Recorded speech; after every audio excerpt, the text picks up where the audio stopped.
Hello everybody and welcome back to World of Warships Legends. My name is Spartan Elite 43 and tonight we are taking our look at another community replay. This one sent in by Din Ombi. Now, I will be perfectly honest with you guys, this is a very old replay. It was sent in a long time ago, but I couldn't use it. Despite it being an amazing replay, I could not use it because it was in the WebM format. However, I have found a plugin for Premiere Pro that allows me to import WebM format videos. So, what does this mean? This means that more people can submit their videos, and I can then use them. It's beautiful. So, thank you guys once again for sending in these replays. Den, I appreciate you sending this one in. I can't wait to take a look. Now, I have not actually watched this all the way through. I just have seen the title. So I don't know everything that's going to happen. But right off the bat, we are looking at a broadside Gneisenau. And that is what you call preferable. By the way, he's in the North Carolina. So, yeah, this should be a fun one. But, looks pretty good. A little bit, not enough lead there. Definitely not enough lead. Landed way too far to the back. But we got a sharp. We got the entire German Navy on the left flank here, so we're gonna have to. Well, I mean, the good news is they'll be sailing broadside and charging straight ahead to try to get to their torpedo range. So you should have plenty of opportunity to yeet into oblivion. Plus, there's a lot of hit points there, so that's always fun, right? Now, obviously, these guys are playing like, I don't know. They're just not thinking. So we have a Gneisenau, we have a Bayern, and we have a Scharnhorst. Like, literally the entire German Navy here. And they are playing like the quintessential Germans. They are just straight up blitzkrieg all the way around the edge. We are now being focused by all three of them, which is not ideal. But there's not a whole lot else over here. So these guys are actually going to be able to get away with this.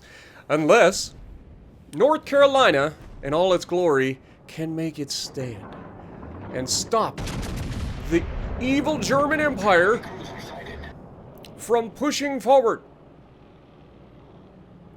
Bonk. That's not bad. It was better than the last couple of shots, but definitely a slow start to the match. We're starting to move a little bit forward here. Now, this is questionable. Now, you already know that there are 3 ships over here.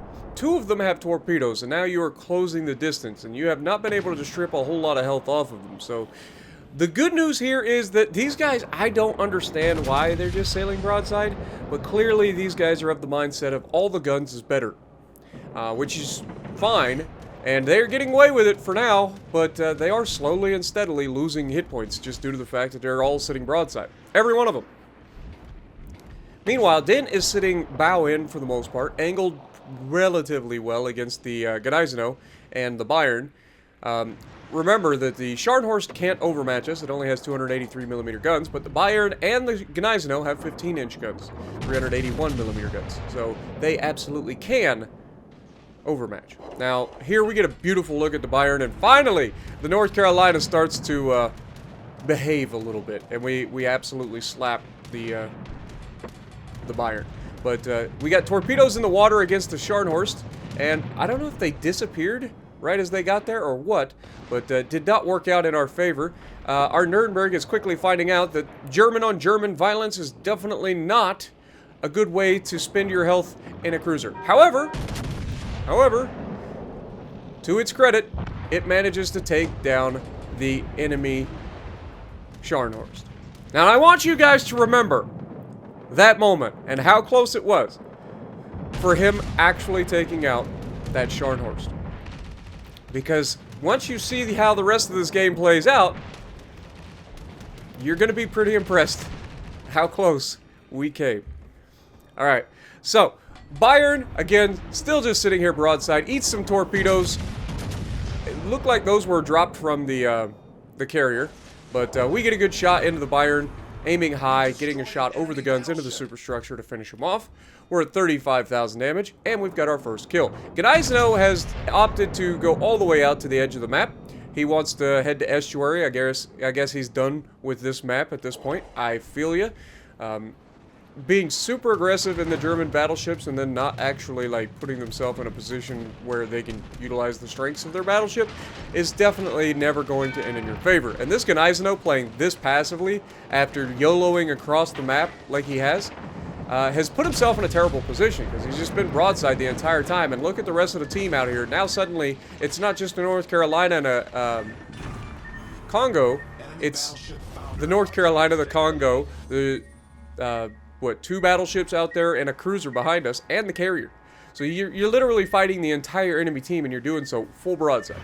Now, Den manages to hold off making his turn until the he drops spot.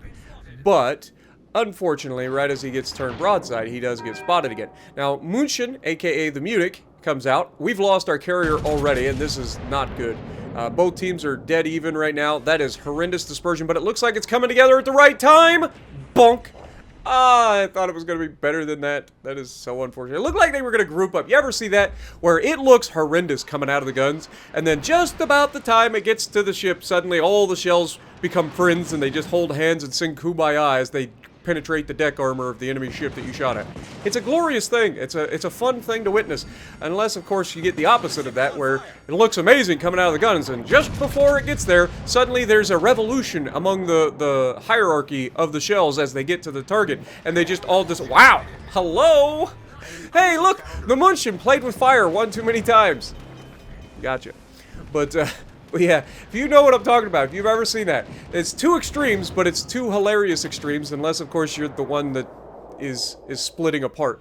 But when the shells get to the ship and they split apart, just at the right time, doing their best Beatles impersonation, then your sadness.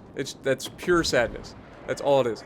But Queen Elizabeth has lost quite a bit of hit points over here, so we're going to go ahead and focus them down. Now, obviously, between the Queen Elizabeth and the destroyer, they were able to, oh my god, there's a broadside Leander at 7 kilometers. Oh my god, there's a whole bunch of torpedoes, and our Mr. President moment's coming up. Bonk. Yep. Leander on Lyon. Yeah, that's not ideal. We just lost a tier 6 battleship that was very healthy, and this match could go either way. To be fair, both teams are very, very equal at this point, other than the fact that the enemy still has their carrier. And as you can see, carrier can be a pain in the neck, even for a ship that has an amazing AA suite, such as the North Carolina, as we pick up our clear sky. But that's when the Ark Royal gets spotted. Now remember, this would have been pre-nerf Ark Royal, so Ark Royal at its absolute most broken, and oh my god, that looks beautiful. That's the kind of dispersion you want when shooting at a broadside opponent. And we do manage to pick up a Citadel, and Ark Royal has probably decided at this point, he probably shouldn't have pushed in. Probably should have, maybe went around the back side of the island instead of going into the middle of the map. But we lose our destroyer to the Colorado, and there is a Colorado, a Queen Elizabeth, right? Or is the Queen dead? I think the Queen's still alive. That's a terrible thing to say nowadays, right? I gotta watch what I say. You guys were getting on me in chat yesterday during the training room lobbies about saying people's names and stuff. I don't even think, I just say their name. But oh my god, that was beautiful. That's our second dev strike of this lobby. You'll love to see it. And we now have 4 kills, with 4 remaining. And one last drop from the Ark Royal gets another flood, which is not ideal. Leander comes back for reasons, thinking that we were going to push around the corner, but Den plays this perfectly, uses the island to rub off any torpedo. Oh my god, that was awful, but doesn't matter. Manages to pick up the Kraken and the High Cal by killing the Leander straight through the bow. Fortunately, 3 of those rounds went right where you needed, but it looked horrendous coming out of the guns. Again, that was one of those times where you pull the trigger, the guns go wherever the heck they feel like, and then suddenly the shells manage to find the place in the end. It's funny. It's like they got Google Maps on that stuff. But we are actually being spammed with HE from a Colorado. That feels bad, I'm not gonna lie, but it's effective. He actually gets a double fire. That's a perma-double because of that flood from the Ark Royal. Now here we pick up our Confederate by taking out the Queen Elizabeth, and we are going to push into the center of the map. Now remember, they still have a destroyer, and there's somebody sneakily in the center of the map. And it's not the Colorado, which means it can only be the destroyer. Now, he is caught up, Den is caught up on the last known position of the destroyer. What he should have been paying attention to was the fact that the destroyer was in the cap in front of him. So his gun should have been pointing forward rather than off to the right side of his ship. But we've all been there. You miss little things sometimes in the heat of battle, especially in a situation where you just took a double fire that's a perma-double. You've got no more heals. Things are not looking good for you. And there's a destroyer on the loose at any point that could just absolutely yeet you into oblivion. So, you tend to miss some small things once in a while. But the good news is the team is doing the right thing. We're all moving into the center of the map. We're going to grab the B cap on our way through. We've got a Colorado over there, and the Colorado hopefully will learn how to shoot AP. Because we're at 6 kills. I don't know if you guys know that. We're already at a 6-pack. There's still 2 people left, and this game ain't over. Teammate, I need your support. Now, the question becomes, can Den kill the remaining 2 players with only 12,000 hit points left when one of them overmatched? Oh my god, there's torpedoes. No! Not this. And it causes a flood and leaves him with nothing. But this is also an older replay and has, oh my god, 700 hit points. Thank God for Will to Rebuild back in the day, huh? It's perfectly balanced, as all things should be. But the T-22 gets spotted off the left side, and of course Den is like, oh my god, I can't focus the destroyer right now, even though the destroyer was the one that just about killed him. He goes for the Colorado. Fair enough, Colorado does overmatch, but if the Colorado fires his guns at you, you're dead anyway. But as you can see, we are healing up. The T-22 is on his left. He knows where that guy is now, so he can try to play away from the destroyer and focus down this Colorado. Now remember, Colorado overmatches us just as well as we overmatch him, except there's one big difference. North Carolina easily can be Citadel through the bow. Colorado is a much harder to hit Citadel, but Colorado is spamming HE and fortunately does not get to fire this time, as we strip even more of his hit points away. Now the destroyer manages to torp the battleship behind us. The Colorado is sitting over-angled trying to get all of his guns on target because, as we saw with the German Navy, all guns are the best guns, right? As we've said in the past... I forget what I said in the past. God, my brain, broadside is best side. That's the one. I was like, what did I say? Oh no, the shot through the buildings. Oh, thank God that person had their window open that day, man. Could you imagine being in that building right there? You're on your lunch break. Imagine you're on your lunch break, right? You're just sitting there eating your meal at the cafeteria. It's been a hot, muggy day in the middle of the island here. You know, you're surrounded by water. It's hot. It's muggy. So you have the windows open to get that nice sea breeze coming through the building, and all of a sudden the next sea breeze that you feel is a 16-inch armor-piercing round whizzing through the building. Right past your head. Now, I don't know about you, but that might be enough for me to say, time to go on a diet. I think I'm going to go outside and not be here anymore. Before I'm not here anymore.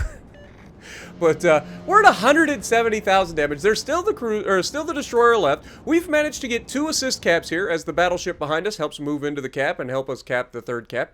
We have no reason to push out any further. At this point, the best bet would be to wait. If the destroyer decides to attack, you've got 2... Oh, speaking of, that was good timing. Hello, destroyer! As we...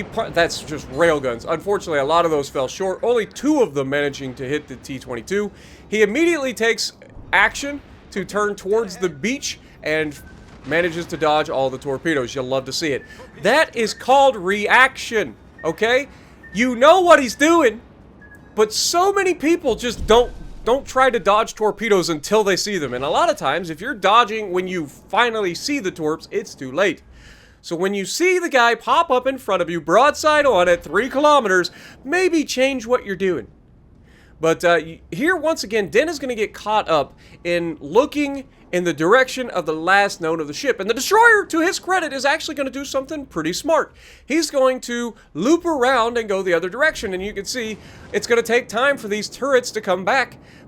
And are we going to get the shots? Come on! Yes! We managed to get the shot in at the last second. The teammate almost managed to yoink that kill away before we got it. But we managed to take him down, and that leaves us with 8 out of the 9 enemy ships. And if you guys remember, We were very close to getting that Scharnhorst as well. All the medals in this one. 3,800 base XP with 8 kills, and it should have been 9. We literally missed out on the 9th kill by milliseconds. So, let me know if you guys enjoy this. Those of you who've been out here trying to get the WebM files to me and stuff, and I've had to say I can't use it, go ahead, resubmit it. I can now use those, and I will go back through them. We have a huge catalog of videos for you guys that you guys have sent in. I'm only going to be using the best, as you guys know, because that's the good news about having so many people send me stuff. I can cherry pick what I want to use for you guys for the community replays. But thank you guys so much for watching. If you like what I'm doing, punch the like button, leave a comment below, subscribe to the channel if you haven't already, and as always, I will see you in the next video. By the way, for those of you interested who don't know how to send me a replay, upload it to a file share or YouTube, and send me the download link or the YouTube link to my Gmail account at spartanelite43@gmail.com. No spaces, no capitals, just straight up spartanelite43@gmail.com. Have a great night.